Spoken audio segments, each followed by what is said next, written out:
สวัสดีครับอาจารย์สมัยครับสวัสดีครับสวัสดีครับสวัสดีครัครับ บโอ้ได้พักผ่อน2 มื้อเนาะอาจารย์เนาะ15ออกข้างหน้าเนาะอาจารย์ออกออกอุบลข้างหน้าออกข้างหน้าหนึ่งทั้งอุบลได้กันอยู่ครับผมครับวนเขาอยู่ครับผมก็ถือว่าพอได้แก่เนาะอาจารย์เนาะพอได้นิดหน่อยพูดละสิบละสาวได้กันอยู่ ครับผมแต่ว่าเนี่ยฝรั่งเพิ่นก็วิ่งคือเก่านะครับผมเพิ่นได้ล่าสุด96เพิ่นตีเพิ่นวิ่ง6วิ่ง9โอ้ยโหคักทีเลยเนี่ยฝรั่ง โอ้ได้ยเต็มเลยแล้วโอ้ยยังไม่มาเข้าของเราครับเขาของเราเนี่ยวิ่งแล้วเขาเนาะอาจารย์ เขา เนาะ หกขันหกมาต้องมักหล่นนะครับเนี่ยฝรั่งเรามักจังสันขันหกกับเก่าแล้วเรามักหล่น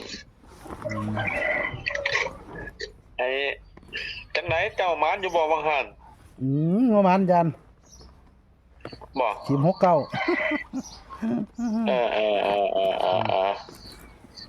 อีกนี่จะมือแรงเอาไหมมือแรงเอาไหมครับผมมือแรง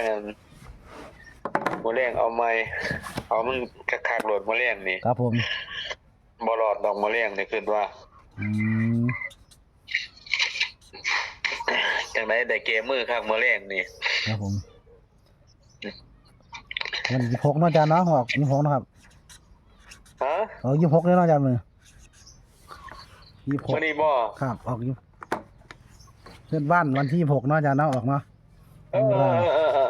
วันนี้เพื่อนบ้านวันที่26ครับเจอบ้าน26มื้อนี้ข้ามโค้งเ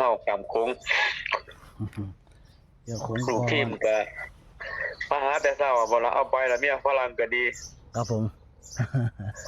เอาไปจัดแล้วเพิ่นว่ามาให้แน่อาจารย์เพิ่นว่าเอาไปว่าทีมผมเข้าไปเอาใส่เหล็กเขาแน่หั่นนะครับผมอาจารย์นี่ตัววิ่งกันตัวจับไฟเอานี่เนาะอาจารย์เนาะเฮายืนเหล็กวิ่งเฮาวิ่งไว้เฮาก็เฮากันทุนเฮาไว้นะหมอรวยครับผู้ใดทำไปผู้ใดมีเด่นหรือว่าผู้ใดฟันแม่นเฮาก็สังเกตเหล็กวิ่งผมก็ไปประกบใช้ครับผมถ้าผู้ใดฝันดีๆหรือว่านักคำนวณแม่นๆก็ประกบใส่ครับพร้อมแล้วเนาะครับผมวิ่ง1กับ8เด้อครับวิ่ง1กับ8ล่างบนระวังดีๆโลดถ้ามี1กับ8ผู้ใดฝันผู้ใดคำนวณก็ดีระวังโลดมื้อแรกนี่ให้เล่นจอใส่1ใส่8เด้อครับผมครับสิมี1 9กับ12เด้อ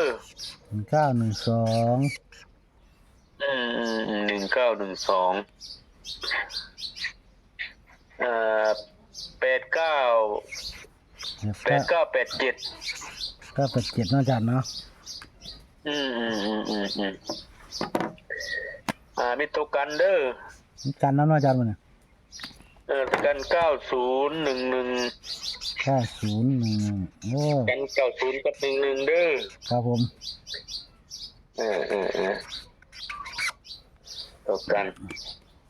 ตัวรับตัวชอบเด้อครับผมตัวรับตัวชอบนี่วงกลมไว้เลยไอ้89กับ1919นะอาจารย์ถือว่าเรียงงามเนาะอาจารย์เนาะเรียงงามมันอาจารย์เนาะ89กับ19ตัวรักตัวชอบมื้อนี้สำหรับอาจารย์แต่ว่า MC เพิ่นมักตัวใดก็เฮาก็บ่คัดเพิ่นแล้วครับผมตัวอะไรนะครับมาเลยทวนฟังนะอาจารย์เนาะครับผมมีวิ่ง1กับ8บนล่างนะอาจารย์ครับถูกต้องจากผู้19 12 89 87ถูกต้องครับกัน90กับ11แล้วอาจารย์เนาะครับต้องดีนะครับอาจารย์ มักตัวใดมีตัวใดชอบก็หามาจับใส่เนาะอาจารย์เนาะเลขวิ่ง1 กับ 8นะครับ หาบ่เป็นหาบ่เก่งเอาเนาะอาจารย์เนี่ยง่ายๆไปเลยนะครับมีตัวเน้นด้วยพร้อมผู้ใดฝันเกี่ยวกับ1 กับ 8เฮาก็หาประกบใส่ครับผมคันผู้ใดข้อใดจังใดตัวใดมันตัวดีๆเฮาก็สังเกตเลขวิ่งผมโหลดครับผมหาวิ่งใส่เนาะอาจารย์เนาะโอ้ยใครจะมีพลังแล้วผู้มีกำลังทรัพย์เนาะเรียนได้โอ้ยเพิ่นมีทุนหลายครับผมแท้เพิ่นคันวิ่งเพิ่นก็วิ่งตัวละ10,000 20,000จังซี่ก็ได้อยู่ได้ดูน้อยอาจารย์เนาะมื้อนี้เพิ่นวิ่งไปแล้วตัวละ10,000เพิ่นวิ่ง8วิ่ง1อาจารย์ให้เพิ่นวิ่งแล้วเราใครเป็นออกเลขวิ่งเข้ามาแล้วก็บ่ขาดทุนนะครับผมแต่ก็มีกำไรโลดเพราะใดแล้วอาจารย์วิ่งหลายเนาะเพิ่นวิ่งหลายเป็นทุนหลายโอ้ยของเพิ่นซื้อเงินหลายแสนหมอรวยครับเขาเล่นอันนั้นเขาเล่นเลขวิ่งเขาต้องทุนในคือจุด96นี่เขาแตกได้อยู่3เด้งเว้ย6ก็ได้9ก็ได้บัดนี้ประกบคู่ก็ได้จะเป็นดวงเขา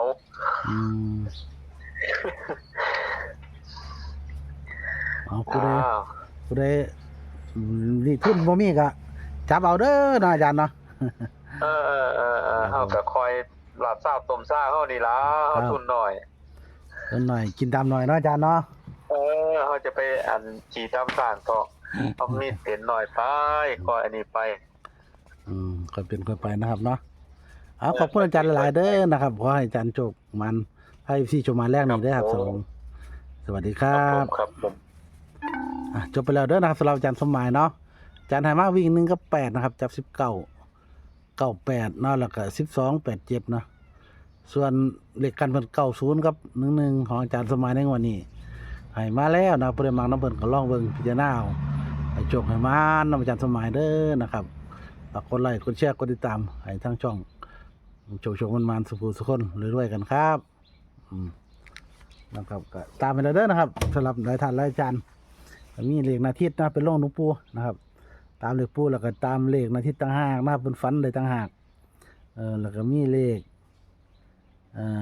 หลายฝันหลายคนเนาะเจ้าหมดเลยก็ฝันแล้วเนาะมื้อนี้แม่เย้ารู้สึกว่าจะฝันจำบ่ได้นะไปถามแล้วเดี๋ยวเพิ่นได้รอบเพียงน้องถามอีกเที่ยวนึงเนาะครับเนาะสำหรับแม่เย้านะครับแม่หลุยก็ลงไปแล้วเมื่อวานนะครับในหลายคนอยู่ฝากกดไลค์กดแชร์กดติดตามครับสวัสดีครับ